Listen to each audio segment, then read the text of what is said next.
এলাকার মানুষ ওনাকে জনগণে ভোট দিয়ে উনিকে নির্বাচিত করেছেন, এরকম একটা নিষ্ঠুর হত্যাকাণ্ড আসলে এটার জন্য তো আমরাও আসলে মানে শোকে মুচ্যমান যে আমরাও মামলা রুজু করার জন্য মূলত এসেছেন। মামলাটা কীভাবে করবেন এবং কোথায় করবেন, মানে তখন আমরা বলে দিচ্ছি যে যেখান থেকে আপনার বাবা বাসা থেকে বের হয়েছে ওই এলাকায়। তিনি বললেন তাহলে আমার বাবা তো মানে সংসদ ভবন এলাকা থেকে বের হয়ে উনি মানে ইন্ডিয়ার দিকে রওনা দিয়েছেন। তাহলে ঠিক আছে, আপনি তাহলে শাহবাগ থানায় একটা মামলা দেন এবং আমাদের অফিসাররা যারা রয়েছে তারা শেরেবাংলা নগর থানা মামলা রুজু করার জন্য তাকে হেল্প করছে, গাইড করছে এবং মামলাটা আমি মনে করি আজকের মধ্যেই মামলাটা রুজু হয়ে যাবে। তার মেয়ে আসছে মামলাটা করার জন্যই, আমরা হয়তো হেল্প করব। এই হেল্পের জন্য মূলত এসেছে। আসলে এই ঘটনাটা মানে আমাদের মানে উনি একজন জনপ্রিয় সংসদ সদস্য ঝিনাইদের কালীগঞ্জ এলাকা, এবং আমরা আসলেই মানে তার এলাকার জনগণের জন্য স্তম্ভিত, শোকে মুহ্যমান।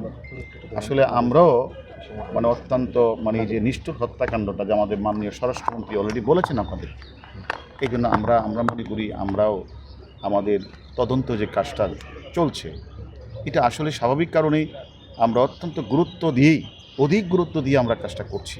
কারণ ইনি একজন জনপ্রিয় পার্লামেন্ট মেম্বার, তিনবারের মেম্বার, এলাকার মানুষ ওনাকে জনগণে ভোট দিয়ে উনিকে নির্বাচিত করেছেন, এরকম একটা নিষ্ঠুর হত্যাকাণ্ড আসলে এটার জন্য তো আমরাও আসলে মানে শোকে মুচ্যমান যে আমরাও তার মানে এটা মনে করেই আমরা কিন্তু আমাদের তদন্তকারী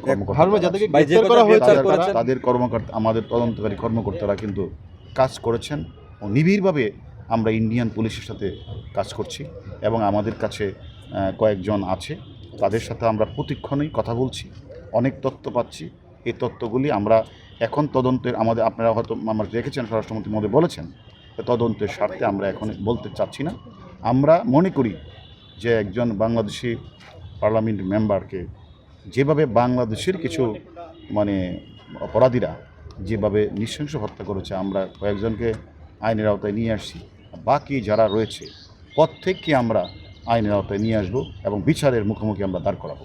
যেহেতু আমাদের মাননীয় স্বরাষ্ট্রমন্ত্রী অলরেডি আপনাদেরকে বলেছেন, তদন্তের স্বার্থে আমরা আসলে এই মুহূর্তে বলতে চাচ্ছি না। যেহেতু মেয়েটা এসেছেন আমাদের কাছে মামলা রুজু করতে চায়, আমাদের কাছে হেল্প চাইতে এসেছে, আমরা আজকেই সেই মামলাটা রুজু হবে শেরেবাংলা নগর থানায়।